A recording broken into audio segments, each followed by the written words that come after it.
Samuel Brooks had been alone for so long he'd forgotten what his own voice sounded like in conversation. 11 years since Martha died. 11 years of talking only to chickens, a stubborn mule named Jasper, and occasionally himself when the silence grew too heavy. His farm sat on the edge of what used to be Apache territory, a modest spread with decent soil, a creek that ran year-round, and enough isolation that Samuel could pretend the rest of the world didn't exist. Until the night he heard someone in his barn. He grabbed his shotgun and a lantern, moving quietly across the yard. The barn door stood slightly ajar, and inside he could hear the soft sound of labored breathing. Samuel's first thought was injured animal. His second thought, as he raised the lantern and saw her, was much more complicated. She was Apache, that much was immediately clear from her traditional dress, though it was torn and filthy. Mid-20s, maybe, with long black hair matted with burrs and blood. She'd wedged herself into the corner behind the hay bales, and despite obvious exhaustion and injury, her eyes held the sharp wariness of a cornered wolf. In her hand, she clutched a knife, small, but she clearly knew how to use it. "Easy," Samuel said softly, lowering the shotgun. "I'm not going to hurt you." She said something in Apache, quick, defensive words he couldn't understand. But he didn't need translation to see the desperation in her face or the way she favored her left side where dark blood stained her dress. Samuel set the shotgun against the wall, well out of reach, and raised his empty hands. "You're hurt. Let me help." She tensed, knife raised higher, but Samuel noticed her hand trembling. Blood loss, probably. He'd seen enough injuries over the years to recognize someone on the edge of collapse. Moving slowly, he retrieved a water canteen from the barn wall and set it on the ground between them, then stepped back. She watched him with those fierce, intelligent eyes, calculating whether this was kindness or trap. Finally, thirst overcame caution. She grabbed the canteen and drank desperately, water spilling down her chin. "That's it," Samuel murmured. "Easy now." When she finished drinking, she slumped back against the hay, the knife lowering slightly. Samuel took the opportunity to assess her injuries, a nasty gash across her ribs, multiple cuts and bruises, and what looked like a bullet graze on her shoulder. She'd been running hard and fighting harder. "Let me guess," Samuel said conversationally, as if talking to an injured animal he was trying to calm. "You escaped from the reservation. They're hunting you. And you figured an isolated farm was your best chance to hide and heal." She stared at him, understanding nothing but the tone, not hostile, not threatening. Just tired. As tired as she looked. "Well, you picked the right farm," Samuel continued. "Or the wrong one, depending on how you look at it. I don't have much use for the Indian Agency or their forced relocations. But I also don't have much use for trouble, and harboring a fugitive Apache woman is definitely trouble." He stood, and she tensed again, knife rising. But Samuel just moved to grab a medical kit from the shelf, the same one he used on livestock and occasionally himself. "Here's what's going to happen," he said, kneeling again but keeping his distance. "I'm going to patch you up. You're going to rest here tonight. And come morning, we'll figure out what to do next. Sound fair?" She didn't respond, couldn't, probably, given the language barrier. But when he gestured to her injuries and then to the medical supplies, she seemed to understand. Slowly, painfully, she lowered the knife. Samuel worked by lantern light, cleaning wounds while she bit back gasps of pain. She never cried out, never flinched away, just endured with a stoicism that reminded him painfully of Martha in her final illness. Pride and strength wrapped around suffering. "What's your name?" he asked as he bandaged her ribs. She looked at him, confused. He pointed to himself. "Samuel," then pointed to her questioningly. Understanding flickered across her face. "Iyasha," she said quietly. Then added something in Apache he didn't catch. "Iyasha," he repeated, committing it to memory. "Well, Iyasha, you've picked a hell of a time to need sanctuary. The Indian Agency has been cracking down on escapees. They'll be searching every farm and ranch within 50 miles. She watched him work with those alert eyes, and Samuel got the distinct impression she understood more than her silence suggested. Smart. Staying quiet until she knew if he was friend or enemy. When he finished bandaging her wounds, Samuel stood and pointed to the hay loft. "You'll be safer up there. Less visible if anyone comes looking. I'll bring food and water before dawn." He turned to leave, then paused. "I don't know why you ran, Iyasha. But I'm guessing you had good reason. The things I've heard about that reservation. He shook his head. No one should have to live like that. He left her the lantern and took his shotgun, but as he walked back to the house, Samuel realized he'd made a decision without fully thinking it through. He was harboring a fugitive. If caught, he'd lose his farm at minimum. More likely, he'd end up in prison. But as he lay in bed that night, staring at the ceiling, Samuel thought about 11 years of loneliness. 11 years of talking to animals and ghosts. 11 years of wondering if he'd die out here alone and no one would notice for weeks. Maybe helping Ayasha was stupid. Maybe it was dangerous. But it was the first time in over a decade he'd felt like his life mattered to someone other than himself. Dawn came too quickly. Samuel made extra breakfast, eggs, bacon, bread, and carried it to the barn on a tray. He found Ayasha awake in the loft, watching the sunrise through the barn slats with an expression of such profound longing it made his chest ache. "Breakfast," he announced, setting the tray on a hay bale. She climbed down stiffly, clearly in pain, and stared at the food like she hadn't seen a proper meal in weeks. Which, Samuel realized, she probably hadn't. "Eat," he encouraged. "You need strength." She ate ravenously but with careful manners, and Samuel found himself wondering about her life before. Who had she been before the forced relocation? What had she lost? As she ate, Samuel heard the distant sound of horses. Multiple riders. His blood turned cold. Ayasha heard it too. Her whole body went rigid, food forgotten, eyes darting to calculate escape routes. "Stay here," Samuel ordered. "Stay hidden. I'll handle this." He grabbed his shotgun and walked out to meet the approaching riders, 4 men in Indian agency uniforms led by a hard-faced agent named Dalton who'd been making rounds through the territory for months.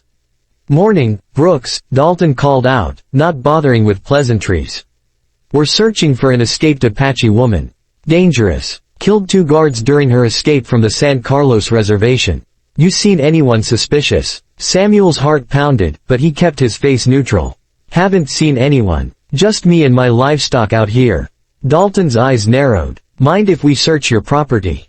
Just to be thorough. Every instinct screamed refusal. But refusing would make him look guilty, would ensure they came back with more men and legal authority. "Help yourself," Samuel said with feigned indifference. "But you're wasting your time." The 4 Indian agency men dismounted and began searching with the methodical efficiency of people who'd done this many times before. Samuel watched them tear through his chicken coop, his smokehouse, his tool shed, all while his heart hammered so hard he was certain they could hear it. The barn was last. The barn where Ayasha hid in the loft under piles of hay. Dalton strode toward the barn doors with casual authority, and Samuel forced himself to follow at an unhurried pace, shotgun resting in the crook of his arm like he had nothing to hide. Inside, the agents poked through stalls, checked behind equipment, one even climbed halfway up the ladder to the loft before declaring it, just hay and dust. Samuel's breath caught as the man's head appeared at loft level, mere feet from where Ayasha must be hiding. But the agent sneezed from the dust, muttered a curse, and climbed back down. "Told you," Samuel said mildly.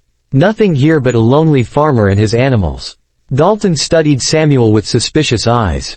"Awful isolated out here, Brooks. Awful convenient place for someone to hide." "Isolation's why I chose it," Samuel replied. "Don't much care for company. Present company included, if I'm being honest." One of the younger agents snickered, but Dalton's expression remained cold. "This escaped Apache, she's dangerous, Brooks. Killed 2 men in cold blood. You see her, you report it immediately. Don't try to be a hero. She killed guards." Samuel kept his voice skeptical. "Or she defended herself against men trying to force her back to a reservation that's little better than a prison." Dalton's face darkened. "Careful, Brooks. That kind of talk sounds like sympathy for savages. The kind of sympathy that makes a man an accomplice." Samuel met his gaze steadily. "Just stating facts as I understand them. The San Carlos reservation has a reputation. People dying of starvation and disease because the government doesn't deliver promised supplies. Women and children suffering. I'm not sympathizing with savages, Dalton. I'm questioning whether the real savagery is coming from the people being imprisoned or the people doing the imprisoning." For a moment, Samuel thought he'd pushed too far. Dalton's hand drifted toward his sidearm. But then he seemed to recalculate, recognizing that shooting a white landowner over words would create more problems than it solved. "We'll be back," Dalton promised. "Regular patrols. And if we find out you've been lying." He left the threat hanging. Samuel watched them ride away, not moving until they'd disappeared over the ridge. Only then did he allow himself to breathe properly. He returned to the barn and climbed the loft ladder. Ayasha. They're gone. She emerged from beneath the hay like a ghost, covered in dust and chaff, eyes wide with lingering fear. But she'd heard everything, Samuel realized. She'd understood the danger he'd put himself in by lying to federal agents. She spoke rapidly in Apache, gesturing between him and the direction the riders had gone, her expression confused and questioning. Why? Why help her? Why risk everything? Samuel didn't have a good answer. Because it's the right thing to do, he said simply, knowing she probably couldn't understand. And because I'm tired of being a coward. Over the following days, a strange routine developed. Ayasha stayed hidden in the barn during daylight hours while Samuel worked his farm. But in the evenings, after dark, she would emerge to help with chores, feeding animals, collecting eggs, hauling water. She moved with practiced efficiency, clearly familiar with farm work, and Samuel found her presence oddly comforting after so many years of solitude. Communication was challenging but not impossible. Through gestures, simple words, and drawings in the dirt, they began to build a basic shared vocabulary. She taught him Apache words, shot, sun, to, water, besh, iron, metal. He taught her more English, safe, danger, friend. One evening, as they worked together to repair a fence post, Samuel asked the question that had been burning in his mind. Why did you run? What happened at San Carlos? Ayasha paused, her hands stilling on the rope she was coiling. For a long moment, Samuel thought she wouldn't answer. Then, in halting English supplemented with gestures, she began to tell her story. She'd been taken to San Carlos 5 years ago after soldiers destroyed her village. Her husband had been killed in the raid. Her 2 children, a boy of 7 and a girl of 5, had died at the reservation within the first year. Fever, starvation, the slow murder of broken promises and deliberately insufficient supplies. She'd endured because surviving was all she had left. But then the Indian agent, a different man than Dalton, but cut from the same cruel cloth, had decided she would be his. Had come to her shelter at night, had made his intentions clear. I kill him, Ayasha said simply, her eyes meeting Samuel's without shame or apology. He tried to force. I fight. I take his knife. I kill. The guards had come. She'd killed one, wounded another in her escape. Had run for 3 days and nights, knowing they'd hunt her, knowing capture meant hanging. Samuel absorbed this in silence, feeling rage build in his chest, not at Ayasha, but at the system that had destroyed her family, stolen her freedom, and then expected her to submit to assault without resistance. You're not a murderer, he said firmly. You're a survivor. And you were right to fight. She studied his face, perhaps sensing his sincerity despite the language barrier. Then, to Samuel's surprise, she reached out and briefly touched his hand, a gesture of gratitude that spoke louder than words. That night, lying in his bed while Ayasha slept in the barn, Samuel made a decision. She couldn't stay hidden forever. Dalton would return eventually, probably with more men and legal authority to search more thoroughly. But Samuel wasn't going to let them take her. He spent the next week preparing. He reinforced the root cellar beneath his house, creating a hidden compartment that would be nearly impossible to find. He taught Ayasha the warning signals, a specific whistle that meant riders were approaching, 3 gunshots that meant immediate danger. He even began teaching her to shoot, reasoning that if the worst happened, she should be able to defend herself. Ayasha proved to be a quick learner with the rifle, her steady hands and sharp eyes making her a natural shot. Samuel suspected she'd used firearms before, though she'd never had one of her own. You know, Samuel said one evening as they sat on his porch after dark, the first time he'd allowed her near the house, if you want to keep moving, head further west or north, I'll give you supplies. Money. Whatever you need. Ayasha turned to look at him, her expression unreadable in the darkness. You want me to leave? Her English was improving rapidly, she was far smarter than most people would have given her credit for, Samuel realized. She'd probably been deliberately hiding her language skills as a survival mechanism. No, Samuel admitted, but I want you to have the choice. Want you to be free. Actually free. She was quiet for a long moment. I have nowhere to go. My people, scattered, dead, trapped on reservations. I am alone. I know the feeling, Samuel said quietly. She looked at him then, really looked at him, and Samuel felt seen in a way he hadn't since Martha died. You are alone too. Long time. 11 years. Why? No woman want to marry farmer. Samuel laughed, but it came out sad. Never asked anyone. After Martha died, I just couldn't imagine anyone else in her place. But you are lonely. It wasn't a question. Samuel nodded. Yeah, I'm lonely. Iyasha turned back to face the dark fields. Maybe we are lonely together. Maybe that is better than lonely alone. The autumn rains came early that year, turning the farm roads to mud and giving Samuel hope that the difficult terrain might keep the Indian agency from making regular patrols. He and Iyasha had fallen into an easy partnership. She proved invaluable around the farm, her knowledge of plants and animals complementing his own, her strength surprising despite her small frame. But Samuel knew their borrowed time was running out. It came to a head on a cold October morning when a neighbor, old Tom Hendricks from 3 miles east, rode up with news. Samuel, Tom called out, breathing hard. Dalton's coming back. Heard it in town yesterday. He's convinced you're hiding that Apache woman. He's bringing a full federal marshal and a dozen men. They'll be here by noon. Samuel's blood ran cold. How much time do we have? 2 hours, maybe 3 if the mud slows them. Tom glanced toward the barn, then back at Samuel. Is it true? You hiding her? Samuel made a split-second decision. Tom had been Martha's friend too. A good man, even if a cautious one. Yeah, it's true. Tom closed his eyes, pained. Jesus, Samuel, do you know what they'll do to you? Same thing they'll do to her if they catch her. Except I'll just lose my land. She'll lose her life. There's got to be another way. There isn't, Samuel interrupted. Tom, I need you to ride to Fort Gibson. There's a Quaker missionary there, Benjamin Morris. He helps Apache refugees get to sanctuary in Mexico. Tell him I need his help. Today. Fort Gibson's 6 hours away. He'd never make it back in time. Then I'll have to buy his time.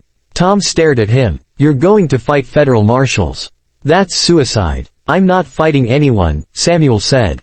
I'm just not cooperating. There's a difference. After Tom rode off, reluctantly agreeing to fetch Morris, Samuel went to the barn where Iyasha was tending the horses. She saw his face and immediately tensed. Dalton, she asked simply. Coming with a federal marshal. Noon, maybe sooner. Samuel moved to the hidden compartment in the barn wall he'd prepared weeks ago. You'll hide here. No matter what happens, you stay hidden. Understand? But Iyasha shook her head firmly. No, I run. You stay. You tell them I was here, but I leave. You safe. Iyasha. No. Her voice rose with uncharacteristic emotion. You risk too much. You lose everything for me. I will not let you, she struggled for the English words. I will not let you be punished for my freedom. Samuel gripped her shoulders gently but firmly. Listen to me. I've lived alone for 11 years. 11 years of existing without purpose. Without meaning. Without anyone who needed me. His voice cracked slightly. You gave me something to fight for again. Made me remember who I wanted to be. I'm not letting them take you. Tears welled in Iyasha's eyes, the first time he'd seen her cry. Why you care so much? Samuel realized he didn't have a simple answer. Over the past months, Iyasha had become more than a fugitive he was sheltering. She'd become his friend, his partner, someone whose presence filled the hollow spaces in his life he'd thought would remain empty forever. Because you matter, he said simply. Your life matters. Your freedom matters. And if I can do one good thing in this world, it's going to be making sure you keep both. The sound of horses interrupted them.